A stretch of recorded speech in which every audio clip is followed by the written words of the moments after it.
Mesdames et messieurs, bonsoir, vous êtes bien sur Sahel TV. Tout de suite, les principaux titres de ce journal. Une décision sans importance et d'aucune portée, c'est la réaction du porte-parole du gouvernement à la décision américaine d'exclure la Mauritanie de l'AGOA.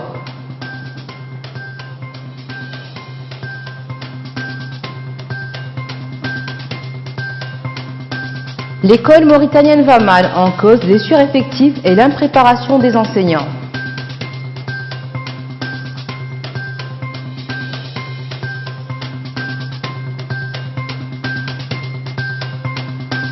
Au Forum de Dakar, Paris veut battre le rappel pour le financement du G5 Sahel, moins d'un quart du financement de la force conjointe est pourvu alors que la situation dans la bande saharo-sahélienne empire.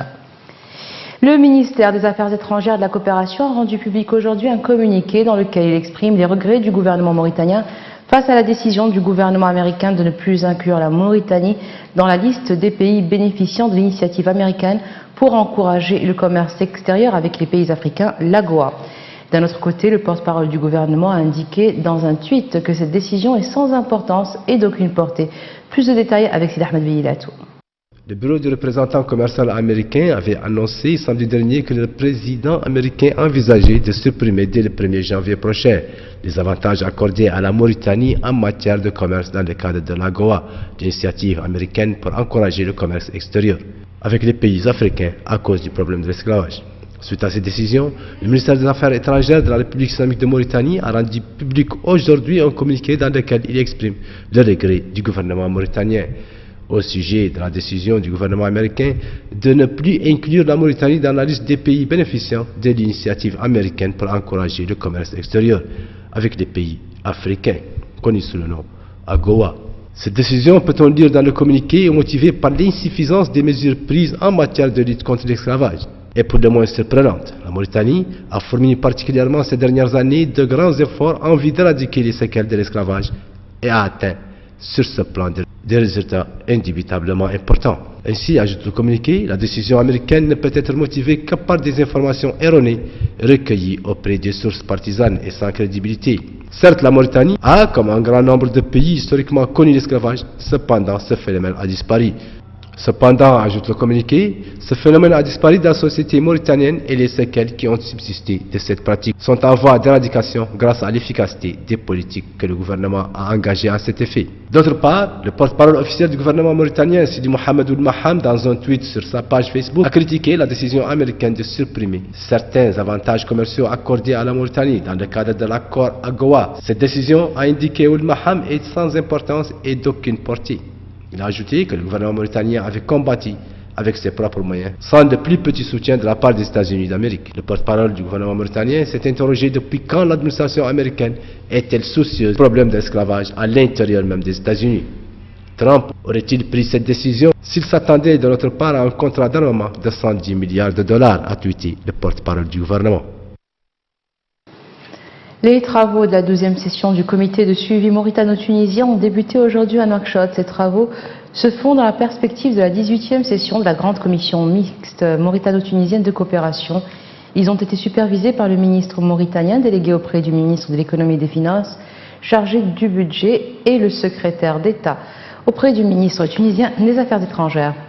La réunion vise à évaluer le niveau des relations de coopération bilatérale et à examiner les moyens permettant de les renforcer dans divers domaines. Elle vise également à achever les discussions et les négociations sur un certain nombre d'accords et de programmes exécutifs en vue de leur signature à la fin des travaux de la grande commission mixte entre nos deux pays. La dégradation des routes constitue un obstacle majeur à la circulation urbaine et interurbaine dans le pays. Malgré le budget important alloué par les autorités au secteur des infrastructures routières, les usagers de la route n'en finissent pas d'exprimer leur mécontentement. Un reportage de Hamaoullah Dialana. La construction des infrastructures routières a connu des avancées significatives ces dernières années en Mauritanie. Plusieurs centaines de routes bitumées ont vu le jour dans la capitale et à l'intérieur du pays. Néanmoins, on remarque beaucoup d'imperfections dans les réseaux routiers nationaux. Sur la plupart de ces routes, les chauffeurs sont contraints de faire des déviations afin d'éviter les nids de poules. Le goudron utilisé n'est pas de qualité supérieure. Les marchés de réalisation des infrastructures routières sont confiés à des gens qui n'ont pas les compétences et encore moins la formation requise. Par ailleurs, les populations déversent de l'eau constamment sur la chaussée. Or, l'eau détériore le goudron, ce n'est pas normal. Plusieurs facteurs sont responsables de la dégradation du réseau routier national: l'important trafic de poids lourds, la mauvaise méthode de construction, le manque d'entretien et les effets des eaux de pluie et celles versées par les populations ont causé des dégâts sur de nombreux axes routiers de la capitale. Les routes, on fait en général des normes chez nous ici, des normes à Fanor.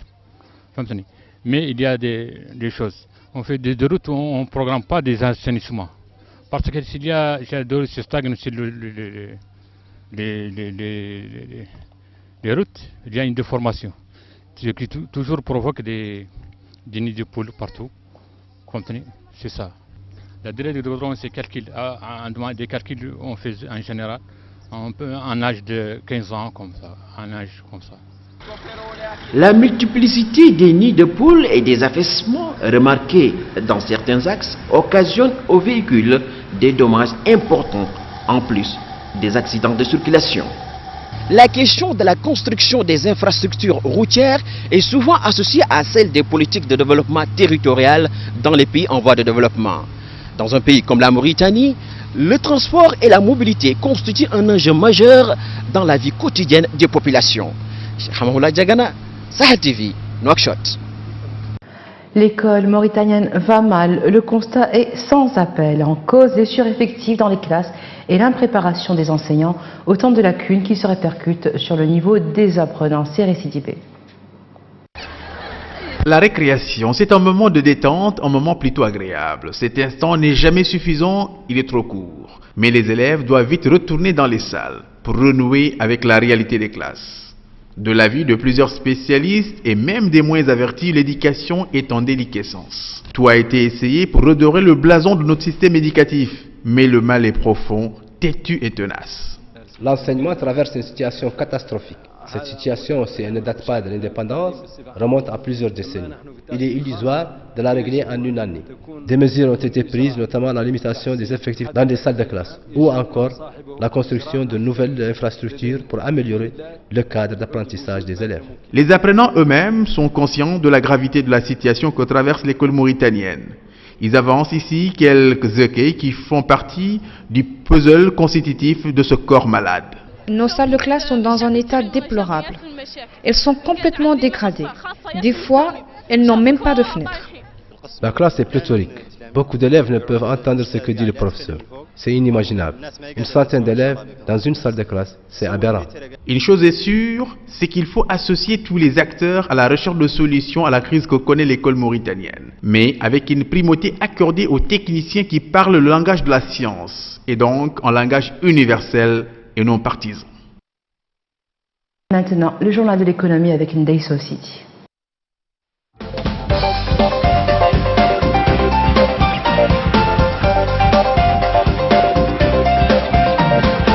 Merci Salwa, bonsoir et bienvenue dans ce flash d'information éco.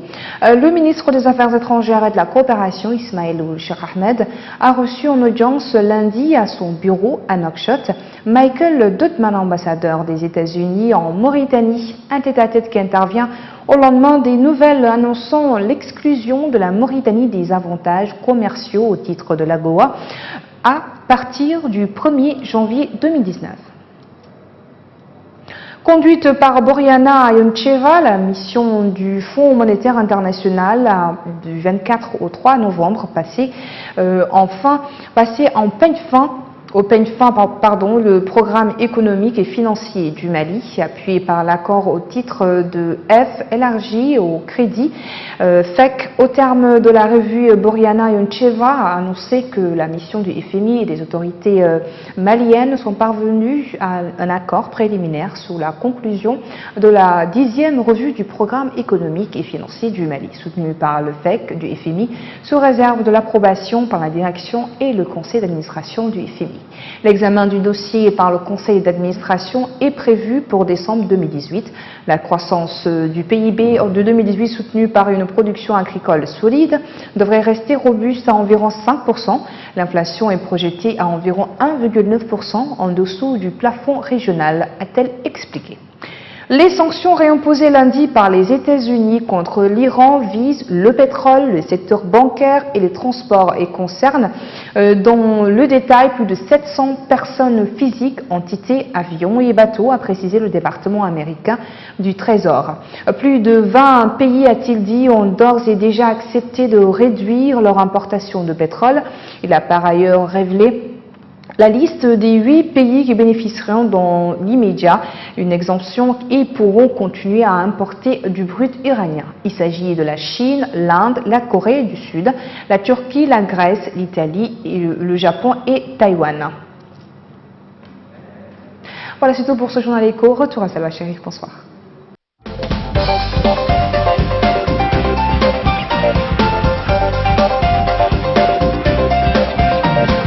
Merci Ndeye. Maintenant, l'actualité internationale. Le Niger mène des opérations dans les régions frontalières de l'ouest du pays, à la frontière plus précisément avec le Mali, dans la région de Tillabéri, pour mettre fin à des incursions de terroristes qui viennent brutaliser et extorquer des biens aux Nigériens.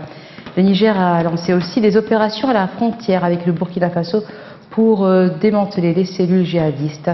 Selon le ministère nigérien de la Défense, l'objectif de l'armée nigérienne, c'est de mettre fin aux activités de prosélytisme et aux attaques. Moins d'un quart des quelques 400 millions d'euros promis pour équiper la force conjointe du G5 Sahel ont effectivement été déboursés, a regretté hier soir la ministre française des Armées Florence Parly. Celle-ci compte rappeler les pays donateurs à leurs engagements lors du Forum sur la paix et la sécurité en Afrique qui s'est ouvert aujourd'hui à Dakar. Pour lutter contre les groupes djihadistes qui se jouent des frontières dans la bande saharo-sahélienne, le G5 Sahel a réactivé en 2017 son projet de force conjointe, initialement lancé en 2015 avec l'appui de la France. Mais cette force de près de 5000 hommes manque cruellement de moyens. Les 414 millions d'euros promis lors d'une conférence internationale en février dernier afin de les équiper arrivent au compte-gouttes. 13 personnes, dont 11 collégiens, ont été enlevées dans la zone anglophone du Cameroun dans la nuit d'hier à aujourd'hui. C'est l'enlèvement le plus important depuis le début du conflit entre séparatistes armés et forces de l'ordre. Des hommes armés non identifiés ont pris d'assaut l'école secondaire presbytérienne située dans le quartier de Bamenda 3. Il s'agit majoritairement de garçons. Le principal de l'établissement scolaire et son chauffeur ont également été kidnappés. La police égyptienne a annoncé avoir tué des membres d'une cellule de l'organisation État islamique impliquée dans l'attentat qui a fait 7 morts parmi les fidèles de la communauté copte vendredi dernier. Le ministère de l'Intérieur a indiqué dans un communiqué que les 19 djihadistes présumés ont été retrouvés dans le cadre de la poursuite des éléments terroristes impliqués dans la mise en œuvre d'opérations hostiles dans le pays, dont la dernière attaque armée qui visait des citoyens lors de leur retour du monastère de Saint-Samuel. Les djihadistes de l'État islamique s'en prennent régulièrement aux Coptes, qui représentent environ 10% de la population égyptienne, qui compte près de 100 millions d'habitants. Et voilà, ce sera tout pour ce soir. Tout de suite, le rappel des titres. Une décision sans importance et d'aucune portée, c'est la réaction du porte-parole du gouvernement à la décision américaine d'exclure la Mauritanie de l'AGOA.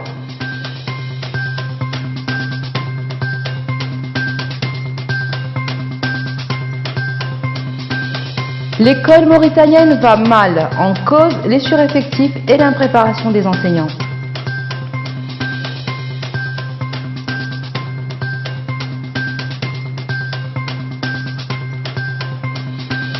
Au forum de Dakar, Paris veut battre le rappel pour le financement du G5 Sahel. Moins d'un quart du financement de la force conjointe est pourvu alors que la situation dans la bande saharo-sahélienne empire. Merci d'être resté avec nous. Excellente fin de soirée sur Sahel TV.